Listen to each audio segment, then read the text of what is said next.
I've been like putting these things together. What's the number one goal? Email list. Then, oh, wait, that email list can feed the YouTube, give it more juice.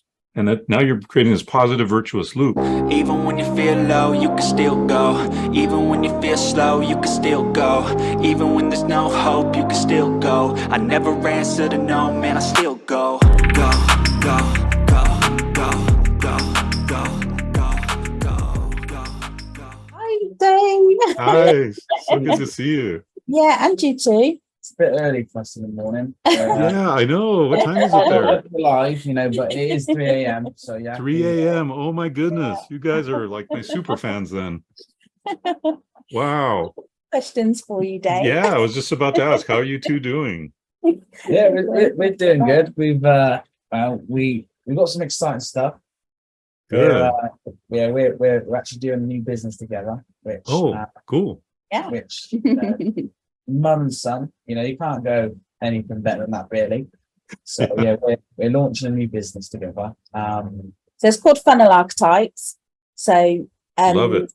Kane, obviously, funnel builder, and I've been a business coach for a long time for women entrepreneurs. And as he was doing his funnels, and some of them weren't converting, and he attracts a lot of women, and I would have to go in and figure out what archetype they are, and guide them on what to change and stuff. And so then we just sort of just like, why don't we just put all this together and just do our own thing? A bit more like to more people. Yeah. As well, and being like so one-to-one. Right. I want to hit more people with more impact, so that we can change that up. But we're both in the model of service and a lot of one-to-one work and high ticket, which is great, but we want to come away from that. So want to go into passive, and I know the membership model because I've been in Stu McLaren's group for like 7 years, and we had a membership before for a different business, but so we're trying to come away from that now. So it's not really a funnel building business, it's more we want to do the course, we want to do the passive side. The question that I've got is, well, I've got a couple of questions, but the main one is, from the experience that you've had, with courses for so many years, we're trying to find a way of doing our VIP version on the course, but we don't want it to be service-based. So I don't want it to be coaching, and we don't want to build funnels. And so it's just finding, have you seen any other creative ways where the VIP can be done, but without it being solely reliant on us delivering something for that?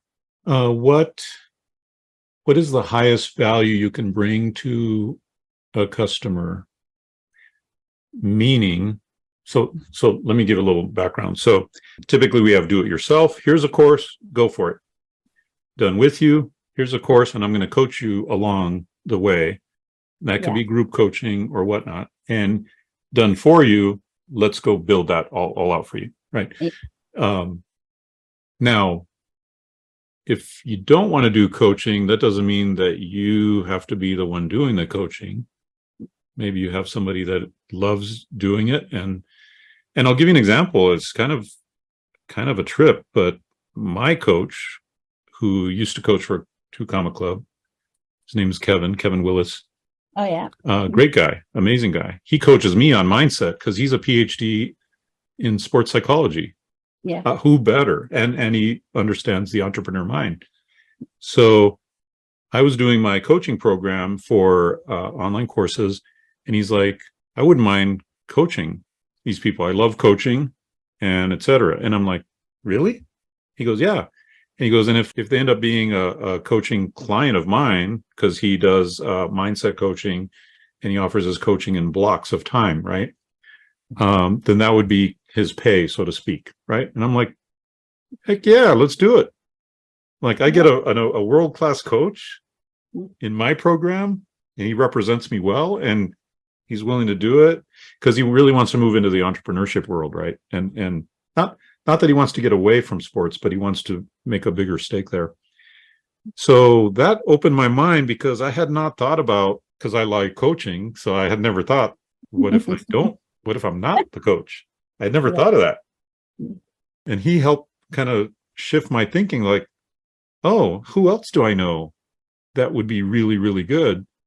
And I know one other person. I'm not going to mention his name because I don't want anybody stealing him from me. But, but I'm like, oh, this guy could do really good. And he's like, yeah, I'll do it. And so I'm like, now I'm going, well, what if I actually paid them some money and like made this formal and made it, really a part of the thing. So that's how we now have, in essence, an all-star group of 3 coaches from the original ClickFunnels world and that kind of thing. And then it starts, you're thinking like, why don't I just approach people who want to come a club coaches without that price tag, right? Like if I were in that coaching program, yeah, I'd want that networking. I want to go to those events and all that kind of thing. But not everybody either wants to, or not everybody can afford to do all that stuff. But they do need that core thing, which is coaching. So all that to say, Lisa, that the way we give great value is typically coaching or done for you, right? That's typically, it's going to be harder to charge high ticket unless you have a very proven, with tons of testimonials, strategy.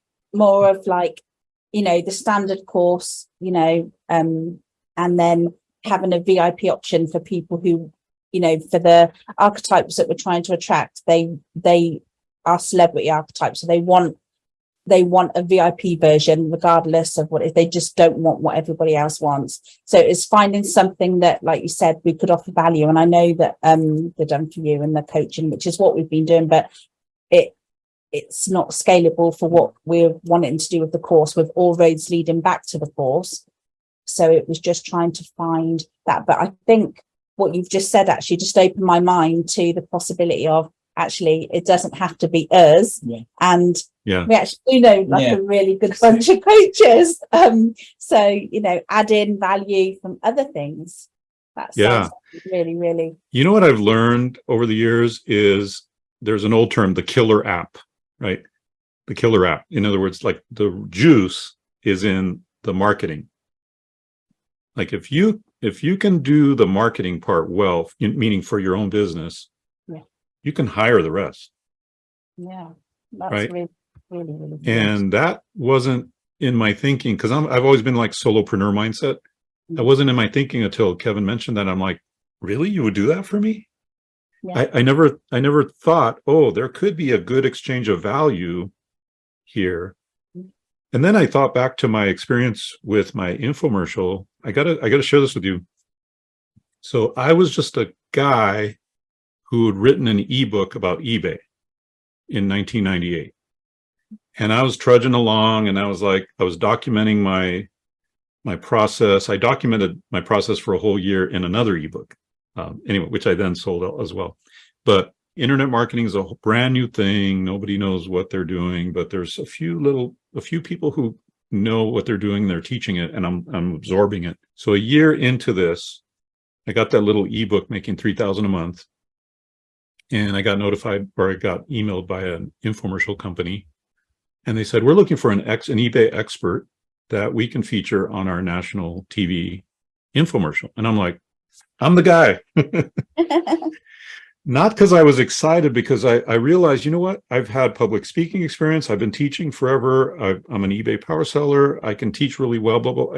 I felt like I can do this. And the bottom line is that they told me later that they had looked at about 100 people before they decided to work with me, which was a shock. All this is moving along. And one day they go, hey, Dave, we want to fly you out to Salt Lake City to meet with the coaches. And I'm like, okay. Now, I knew that they were selling my course on the front end, and then they had a team of coaches coaching people for the high ticket. So they would sell my course for about $39 on TV. They would sell a couple of upsells that would get the cost per lead up to about 70 something bucks. And even after bringing in 70 something dollars per customer, they still paid 70 or 80 on top of that, meaning they were negative 70 or 80 bucks per customer on the front end. But then they sold coaching for anywhere from 1,000 to 10,000 on the back end 2 weeks later.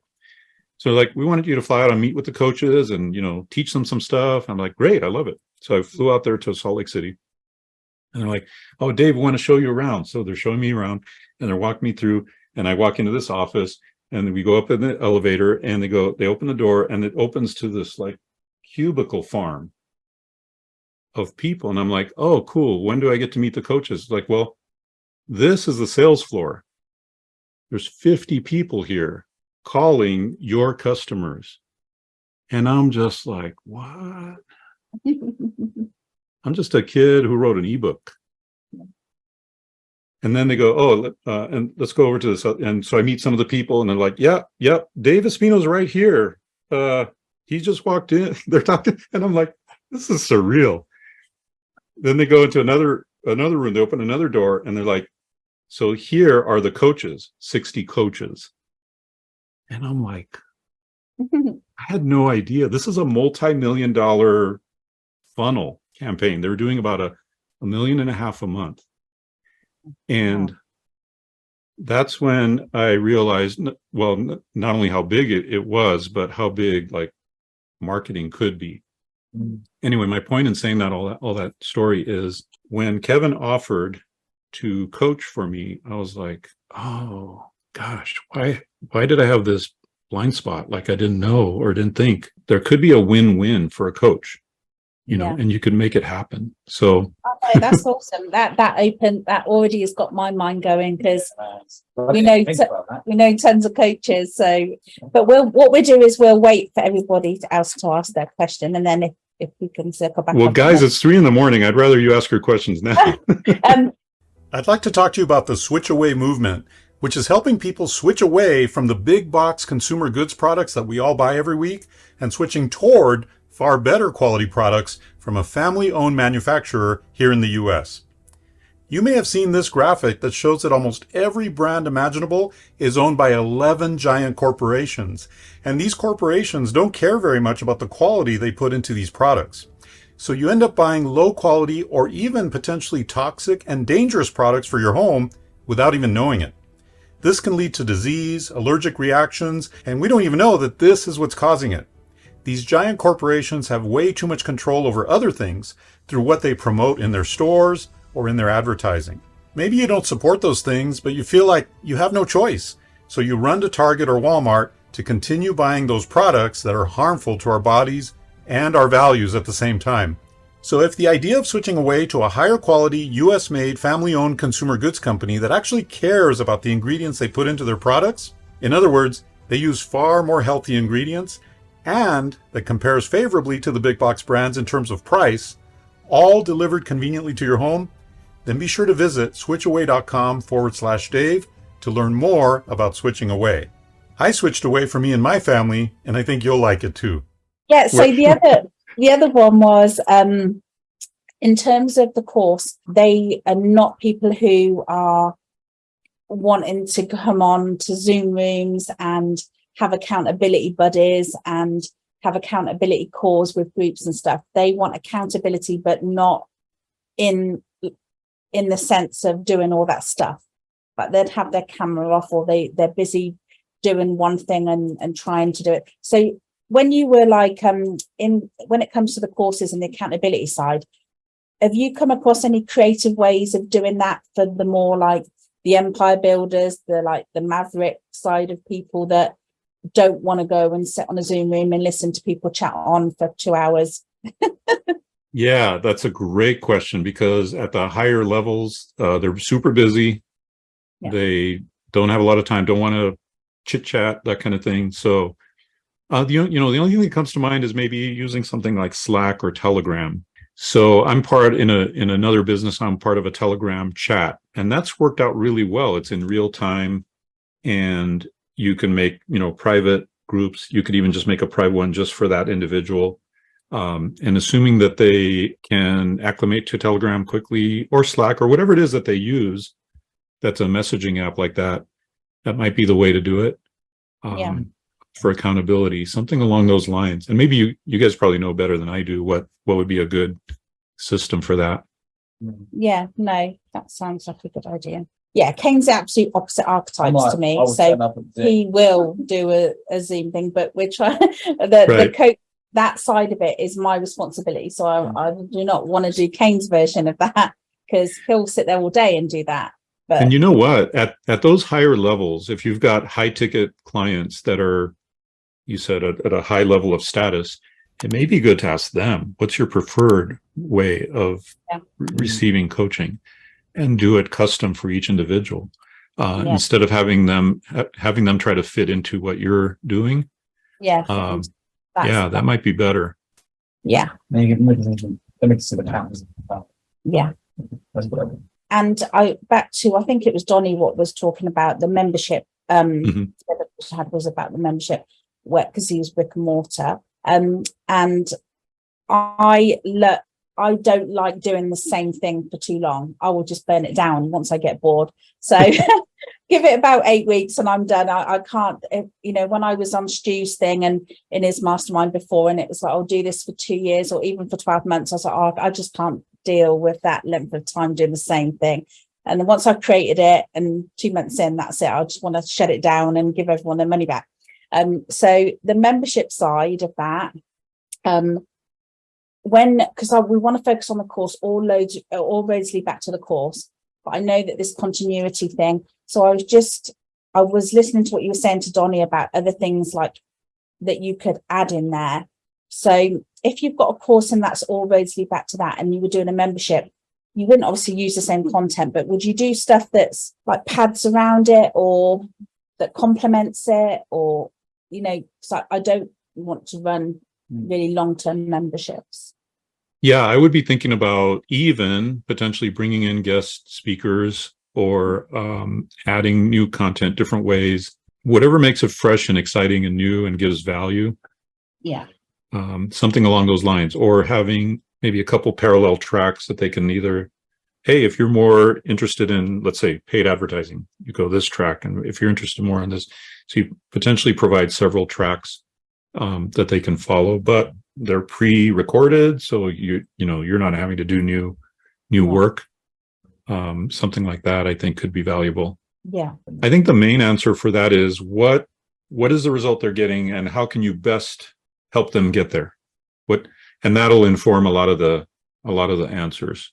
I really like the way you use the word archetype, though. I think that's a great word for what we know as avatar, I'm assuming, or is there a difference? Well, yeah, they're money archetypes. So you've got brand archetypes and then money archetypes. So like in Expert Secrets, if you've got the movement, you need the brand archetype. But if you don't have the movement yet and you're just starting, then it's like the personal money archetype. And then it's how that shows up in your funnel. So like the webinars you do, the challenges you do, the sales page, what's included on it, all changes depending on what archetype you are. So with the course, we're going to go through the main stuff, which affects like money and the impact. But then the other stuff, like on a membership, maybe what you was just saying is like, I can go through like on a challenge, how that would differ for each archetype, or on a webinar, how that would differ for each archetype, or when you're doing your offer, how. But I wouldn't want to, like you said, pre-recorded, I wouldn't want to do that for too long because I would just get bored. That's funny. Chatting away forever, but yeah. I'll just keep talking about it all year. Yeah. But, no, I think you want to keep moving all the time, huh, Lisa? Yeah. But also just to say thank you so much for all the stuff that you shared today, because the light bulb moments I've had, especially with the YouTube, like our whole way now we're going to do YouTube, from what you just showed us there, it's going to keep you different. So thank you so much for everything you shared. It's like more value from that than asking my questions. I'm just like, quick, write that down, Kate. I'm really glad because, gosh, you know what? For the last 3 or 4 years, I've been thinking, if I ever do a YouTube again, I've been like putting these things together. What's the number one goal? Email list. Then, oh, wait, that email list can feed the YouTube, give it more juice. And that now you're creating this positive, virtuous loop. Yeah. And there's more that I'll disclose over time as well as we, like I said, we're only 90 days into this. So it's very really exciting. Powerful. Very powerful stuff that you shared has like completely blown my mind. So thank you so much. And thank you for answering all the questions. Thank you. Absolutely. Absolutely.